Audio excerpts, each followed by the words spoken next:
जय हिंद। नमस्कार फ्रेंड्स, ज्योति क्लासेस में आप सभी का एक बार फिर से स्वागत है। दोस्तों, जैसा कि आप सभी को पता है, हमारी जो होम साइंस की सीरीज चल रही है क्लास 6 to 12 उसको हमने कंटिन्यू रखा है और उसमें अभी तक हमने हमारा जो क्लास 6 to 8 की जो बुक थी उसको कंप्लीट कर लिया है। साथ ही साथ हमने स्टार्ट किया है फ्रेंड्स हमारा जो है हमारा क्लास 9th, और क्लास 9th में भी हमने हमारा चैप्टर 1 कंप्लीट कर लिया और अभी हमने स्टार्ट किया है हमारा चैप्टर 2।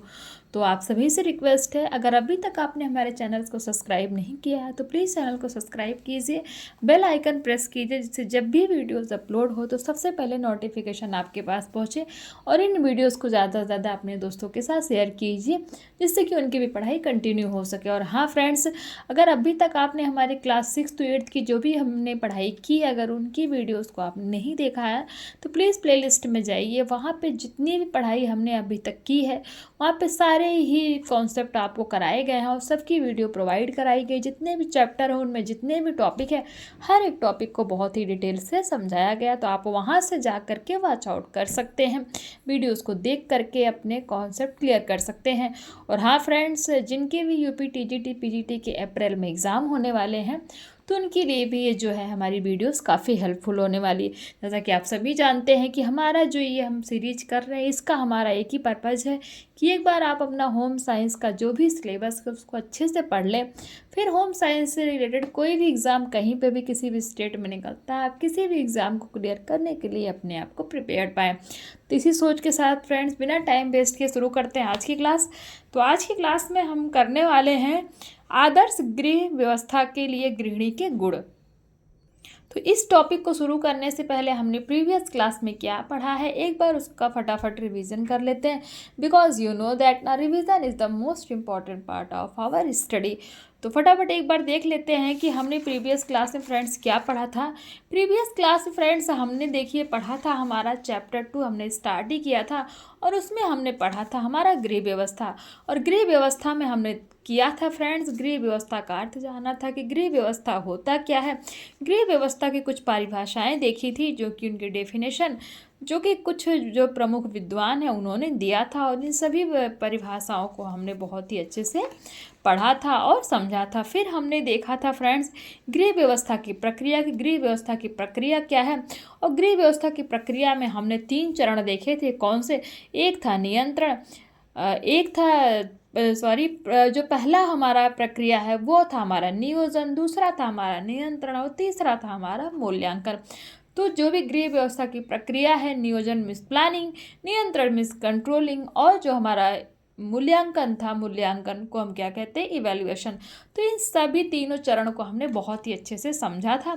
उसी के साथ साथ फ्रेंड हमने इसके जो कुछ चेक पॉइंट्स देखे थे, यानी कि जो भी हमने गृह व्यवस्था की प्रक्रिया देखी थी उससे रिलेटेड ये कुछ क्वेश्चंस बनते हैं, उनको भी आई होप आपने कर लिया होगा, आपसे ये क्वेश्चन सॉल्व हुए होंगे। और फिर हमने साथ ही साथ देखा था गृह व्यवस्था के मुख्य सिद्धांत कौन कौन से हैं, जिसमें हमने देखा था गृह व्यवस्था संबंधी सिद्धांत, अर्थव्यवस्था संबंधी सिद्धांत, और उसके बाद हमने देखा था श्रम की बचत संबंधी सिद्धांत, और लास्ट हमने देखा था अवकाश तथा मनोरंजन संबंधी सिद्धांत। तो ये सारे ही पॉइंट्स हमने गृह व्यवस्था संबंधी सिद्धांत के अंतर्गत देखे थे।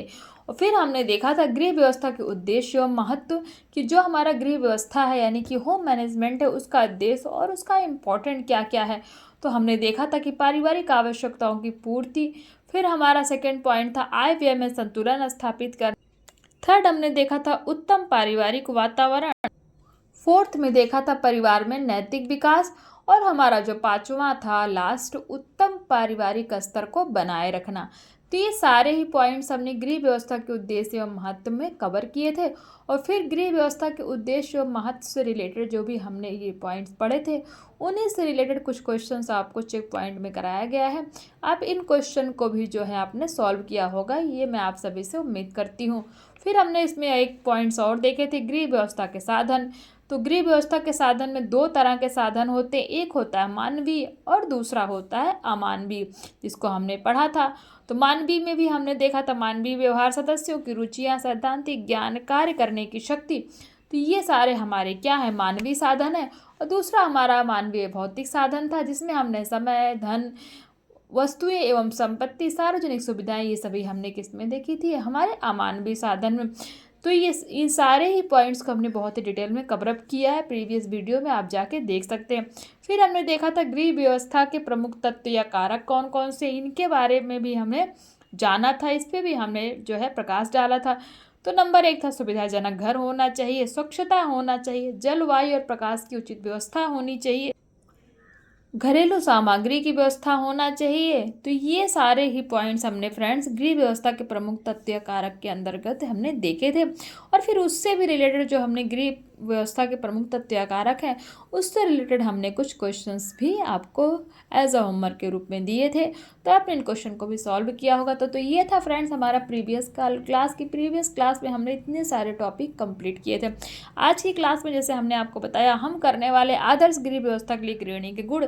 तो देखते हैं, जिस प्रकार परिवार की सुख शांति समृद्धि एवं चहुमुखी विकास के लिए गृह व्यवस्था का उत्तम होना आवश्यक होता है, उसी प्रकार उत्तम गृह व्यवस्था के लिए आदर्श एवं उत्तम गृहिणी की आवश्यकता होती है, जो गृह व्यवस्था को व्यवस्थित रूप से संचालित करती है यानी कि चलाती है और आवश्यकताओं को उनकी प्राथमिकता के आधार पर संपादित करती है। गृह व्यवस्था के उत्तम संचालन के लिए गृहिणी में निम्नलिखित गुण होना आवश्यक है। तो कौन से गुण होना चाहिए देखते हैं। साक्षरता तथा नियोजन संबंधी निपुणता, गृहिणियों का साक्षर होना आवश्यक होता है जिससे वे घर परिवार के संचालन में सूझबूझ से फैसले ले सके। विभिन्न प्रकार के सूझबूझ भरे फैसले पारिवारिक नियोजन में परिलक्षित यानी कि सहायक होते हैं। जो गृहिणी जितनी निपुणता से नियोजन करती है उसके घर परिवार का व्यवस्था उतनी ही उत्तम प्रकृति की होती है। नियोजन में हमने पढ़ा था ना, प्लानिंग। नंबर 2 में देखते हैं स्वस्थता एवं हंसमुख स्वभाव। गृहिणी की स्वस्थता यानी कि उसका स्वस्थ रहना परिवार का सफल संचालन सुनिश्चित करता है। स्वस्थ गृहिणी गृह व्यवस्था से संबंधित कार्यों को दक्षतापूर्वक तरीके से शीघ्रता से कर सकेगी। साथ ही गृहिणी का हंसमुख स्वभाव विभिन्न परिस्थितियों में परिवार के विभिन्न सदस्यों को अपने अपने कार्य कुशलतापूर्वक करने के लिए प्रेरित करता है। नंबर 3 दक्षतापूर्ण कार्य आदर्श गृहिणी का एक प्रमुख गुण है। इसके अंतर्गत गृहिणी कम समय एवं कम खर्च में परिवार के सभी सदस्यों को अधिकतम संतुष्टि उपलब्ध कराती है। दक्षतापूर्ण कार्य करने के लिए गृहिणी को आधुनिक उपकरणों व अन्य संबंधी क्रियाओं का ज्ञान होना भी आवश्यक है। दक्षता मतलब निपुण होना है। नंबर 4 है सहनशीलता व धैर्य। घर परिवार में गृहिणी विभिन्न भूमिकाओं जैसे माता, पत्नी, बहन, बेटी और गृह स्वामिनी के रूप में अपने दायित्वों का निर्वहन करती है। ऐसे में उससे यह अपेक्षित होता है कि वह सुख दुख आदि की घड़ियों में सहनशीलता एवं धैर्य का परिचय देते हुए परिवार के बहुमुखी विकास के लिए कार्य करती रहे। नंबर 5 है स्नेहपूर्ण एवं मधुर व्यवहार। परिवार के स्नेहपूर्ण एवं मधुर व्यवहार के लिए गृहिणी प्रत्यक्ष रूप से उत्तरदायी होती है। इसलिए गृहिणी को परिवार के सभी सदस्यों के साथ स्नेहपूर्ण व मधुर व्यवहार रखना चाहिए। नंबर 6 मितव्ययिता। यह आदर्श गृहिणी का एक आवश्यक गुण है। इसके अंतर्गत गृहिणी यह सुनिश्चित करती है कि पारिवारिक बजट का निर्धारण आय के अनुसार हो एवं प्राथमिकताओं के आधार पर आय का व्यय हो, जिससे परिवार के सभी सदस्यों की आवश्यकताएं सफल रूप में पूर्ण हो सके। नंबर 7 है पाक शास्त्र में निपुणता। इस गुण में निपुण गृहिणी परिवार के विभिन्न सदस्यों को उनकी रुचि एवं आवश्यकता के अनुरूप खाना बनाकर देती है। विभिन्न प्रकार के व्यंजनों को उचित रूप में परोसने का कार्य भी पाक कला का एक अभिन्न गुण है। पाक शास्त्र में निपुण गृहिणी पारिवारिक सदस्यों को संतुलित एवं पौष्टिक भोजन उपलब्ध कराने में सफल होती है। तो ये जितने भी पॉइंट्स हमने फ्रेंड्स देखे, तो ये सारे ही पॉइंट्स जो हैं गृह व्यवस्था के मुख्य सिद्धांत के अंतर्गत आते हैं। तो ये हमने कवर अप किया। और आप ये देखिए, ये यहाँ पे आपको एक दिख रहा होगा, गृह व्यवस्था में पति पत्नी की क्या भूमिका होती है, आप इसको पढ़ सकते हैं। कितना कोई इतना इम्पोर्टेंट नहीं है, आपको कॉलम बना के दे दिया है, तो आप इस पर भी नज़र डाल सकते हैं। चाहे तो आप इसका स्क्रीनशॉट ले सकते हैं, इतना कोई इम्पोर्टेंट नहीं है, बट एज अ नॉलेज के रूप में आपको यहाँ पे ये दिया गया है। अब हम देखते हैं कि हमारा जो नेक्स्ट जो हमारा पॉइंट है वो है उत्तम गृह व्यवस्था बनाए रखने में क्या बाधाएं आती हैं, यानी कि एक सही गृह व्यवस्था बनाए रखने में, उसको कंटिन्यू रखने में क्या क्या बाधाएं आती हैं। गृह व्यवस्था एक व्यापक, बहुपक्षीय तथा जटिल कार्य है, जिससे गृहिणी को उत्तम गृह व्यवस्था बनाए रखने में अनेक कठिनाइयों का सामना करना पड़ता है। अतः आवश्यक है कि समस्त गृहिणियों को बाधाओं और उनके उचित समाधान का समुचित ज्ञान हो, जिससे वे घर परिवार का संचालन सफल रूप से करती रहें। गृह व्यवस्था के मार्ग में आने वाली कुछ बाधाएं निम्नवत हैं। नंबर 1 है पारिवारिक लक्ष्यों के समुचित ज्ञान का अभाव। गृह व्यवस्था में कार्य हमेशा लक्ष्य आधारित होना चाहिए, जिससे परिवार में सुख समृद्धि और शांति बनी रहती है। लक्ष्यों को सामने रखकर व्यवस्थित ढंग से प्रयास करने से ही उत्तम गृह व्यवस्था को बनाए रखा जा सकता है। यदि गृहिणी को परिवार के विशिष्ट लक्ष्यों का सही ज्ञान न हो तो वह गृह व्यवस्था उत्तम प्रकृति की नहीं की जा सकती। नंबर 2 है उपलब्ध साधनों के समुचित ज्ञान का अभाव। गृह व्यवस्था को उत्तम बनाए रखने के लिए विभिन्न उपलब्ध साधनों का उपयोग आवश्यक होता है। यदि गृहिणी के उपलब्ध साधनों का समुचित ज्ञान न हो तो वह उत्तम गृह व्यवस्था बनाने में सफल नहीं हो सकती। जैसे यदि गृहिणियों को पारिवारिक आय का ज्ञान न हो तो वह अनावश्यक खर्च करेंगी, जिससे परिवार की अर्थव्यवस्था गड़बड़ होगी, जो कि उचित गृह व्यवस्था के अनुरूप नहीं होगा। नंबर 3 है कार्यकुशलता का निम्न स्तर। एक निश्चित स्तर की कार्यकुशलता उत्तम गृह व्यवस्था के लिए अत्यंत आवश्यक होती है। गृह व्यवस्था को उत्तम बनाने के लिए विभिन्न उपकरण सहायक होते हैं, जो समय और श्रम को बचाते हैं। यदि गृहिणी को इन उपकरणों का समुचित ज्ञान न हो तो गृह व्यवस्था लाभान्वित नहीं होती।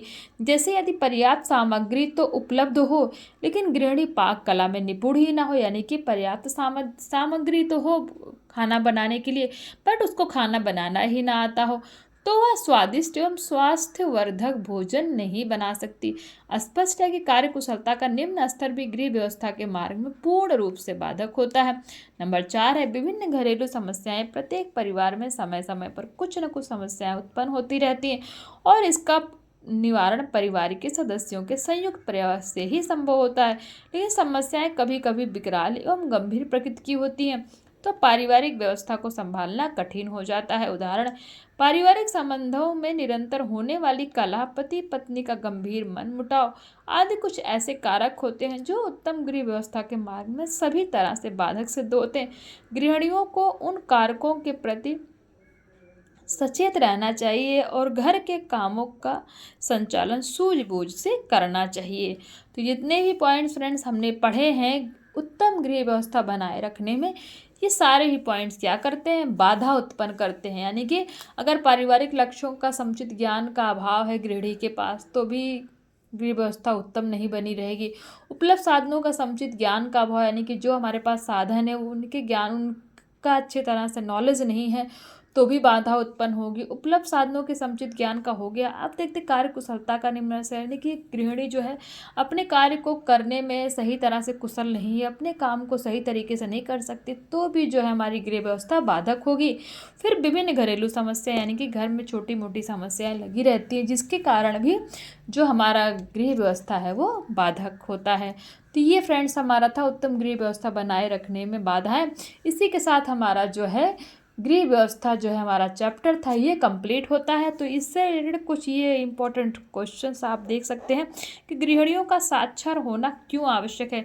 मिथ्याभिता आदर्श गृहिणी का एक आवश्यक गुण है, ये सत्य है या असत्य है। गृहिणी को परिवार के सभी सदस्यों के से कैसे व्यवहार करना चाहिए। तो ये कुछ क्वेश्चन है, प्लीज़ आप इनको सॉल्व करने की कोशिश करिएगा। और हाँ, ये तो हमारा टॉपिक ख़त्म हो गया, यानी कि चैप्टर ख़त्म हो गया। अब फटाफट एक क्विक रिवीजन में हमने पूरे इस चैप्टर में क्या पढ़ा तो ये हम देख लेते हैं कि ये है हमारा अध्याय एक नज़र में, जो कि आप स्क्रीन पर देख पा रहे होंगे।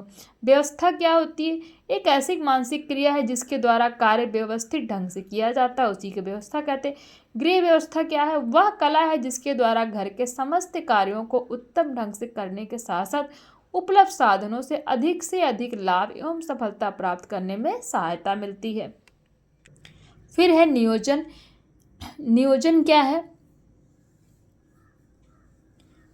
जो किसी भी कार्य को करने की पूर्व तैयारी होता है। द्वितीय सोपान नियंत्रण होता है, जो नियोजन को क्रियान्वित करते हुए इसके तत्वों पर नियंत्रण करता है। तो अंतिम सोपान यानी कि अंतिम चरण क्या होता है, मूल्यांकन। ये तीनों क्या है, ये क्या है फ्रेंड्स, ये गृह व्यवस्था प्रक्रिया के जो 3 हमारे चरण हैं वो होते हैं। पहला हमारा नियोजन, दूसरा है नियंत्रण, तीसरा है मूल्यांकन। जिसके अंतर्गत परिणामों का मूल्यांकन किया जाता है, यानी कि जो रिजल्ट निकलता है उसका मूल्यांकन करते हैं ताकि भविष्य में त्रुटियों से बचा जा सके। गृह व्यवस्था के मुख्य सिद्धांत क्या? इसमें कार्य व्यवस्था संबंधी सिद्धांत, अर्थव्यवस्था संबंधी सिद्धांत, श्रम की बचत एवं अवकाश एवं मनोरंजन संबंधी सिद्धांत सम्मिलित है, जो भी हमने पढ़े। गृह व्यवस्था के उद्देश्य परिवार के सभी सदस्यों की अधिकतम आवश्यकताओं की पूर्ति करना, परिवार की आय को उचित प्रकार से खर्च करना, पारिवारिक वातावरण को अच्छा बनाना, बच्चों, किशोरों तथा परिवार के सदस्यों का नैतिक विकास करना, पारिवारिक स्तर को उन्नत बनाए रखना, जिसके अंतर्गत रहन सहन के साथ साथ धार्मिक, सामाजिक एवं सांस्कृतिक मूल्यों का विशेष महत्व है। अब देखते हैं गृह व्यवस्था के साधन। गृह व्यवस्था के मूलतः मानवीय और भौतिक दो साधन है। मानवीय साधन के अंतर्गत परिवार के सदस्यों की योग्यताएं, कुशलताएं, अभिवृत्तियां, ज्ञान तथा शक्ति आदि को सम्मिलित किया जाता है तथा भौतिक साधन के अंतर्गत समय, धन, वस्तुएं एवं संपत्ति तथा सामाजिक सुविधाओं को सम्मिलित किया जाता है। भौतिक साधन को ही हम क्या कहते हैं? अमानवीय साधन कहते हैं। उत्तम गृह व्यवस्था के लिए गृहिणी में साक्षरता तथा नियोजन संबंधी निपुणता, स्वास्थ्य एवं हंसमुख स्वभाव, दक्षता पूर्ण कार्य, सहनशीलता व धैर्य, स्नेहपूर्ण एवं मधुर व्यवहार व मितव्यता आदि के गुण होने चाहिए। गृह व्यवस्था के प्रमुख तथ्य कारक बताइए। सुविधाजनक घर, साफ सफाई, जल, वायु एवं प्रकाश की उचित व्यवस्था, भोजन एवं घर की सामग्री की व्यवस्था आदि गृह व्यवस्था के मुख्य तत्व या कारक हैं। गृह व्यवस्था में पति और पत्नी का अस्तित्व मात्र नैतिक न होकर वैचारिक एवं आर्थिक भी होना चाहिए, तभी गृह व्यवस्था अपने चरम लक्ष्य को हासिल करने में सफल होती है। लक्ष्य एवं उपलब्ध संसाधनों का समुचित ज्ञान न होना, कार्यकुशलता का निम्न स्तर एवं विभिन्न घरेलू समस्याएं जैसे पारिवारिक संबंधों में निरंतर होने वाली कलह आदि उत्तम गृह व्यवस्था बनाए रखने में बाधाओं का कार्य करती है। गृह व्यवस्था का महत्व देखते हैं। पारिवारिक अर्थव्यवस्था की पूर्ति में सहायक, आय व्यय के नियोजन में सहायक, रहन सहन के स्तर को उन्नत करने में सहायक, नैतिक विकास तथा पारिवारिक सौहार्द बनाए रखने में सहायक आदि के रूप में गृह व्यवस्था का महत्व परिलक्षित होता है, यानी कि पड़ता है। तो ये फ्रेंड्स था हमारा कि एक ही नज़र में हमने जो पूरा हमारा चैप्टर था उसको कंप्लीट कर लिया, इसीलिए इसको क्या कहते हैं? अध्याय एक नज़र में जितने भी हमारे इंपॉर्टेंट पॉइंट थे उसको हमने कंप्लीट कर लिया। तो इसी के साथ ही जो है आज की जो हमारी क्लास है इसको मैं यहीं पे कंप्लीट करती हूँ और आप सभी से निवेदन करती हूँ, अगर हमारे वीडियोस आपको पसंद आ रही हो, पढ़ाने का तरीका सही लग रहा हो, तो प्लीज़ फ्रेंड्स चैनल को सब्सक्राइब कीजिए, मुझे सपोर्ट कीजिए, क्योंकि आप लोग अगर चैनल को सब्सक्राइब करेंगे, कमेंट्स करेंगे, तो उससे क्या होता है कि मैं भी थोड़ा मोटिवेट होती हूँ और मुझे भी अच्छा लगता है कि चलिए हमारे दोस्त भी हमारे साथ अच्छे से पढ़ाई कर रहे हैं। तो इसी के साथ फ्रेंड्स मिलते हैं नेक्स्ट क्लास में, और नेक्स्ट क्लास में बहुत इंपॉर्टेंट होने वाली है, क्योंकि हमने जितना भी ये चैप्टर 2 पढ़ा हुआ है ना फ्रेंड्स, ये सारे ही MCQs हम जो है हमारे नेक्स्ट क्लास में करने वाले हैं। सारे जितने भी हमने टॉपिक पढ़े उन सारे टॉपिक से रिलेटेड क्वेश्चन हम सॉल्व करने वाले हैं। तो मिलते हैं नेक्स्ट क्लास में, तब तक के लिए जय हिंद, नमस्कार। हंसते रहिए, मुस्कुराते रहिए, एक दूसरे की हेल्प करते रहिए।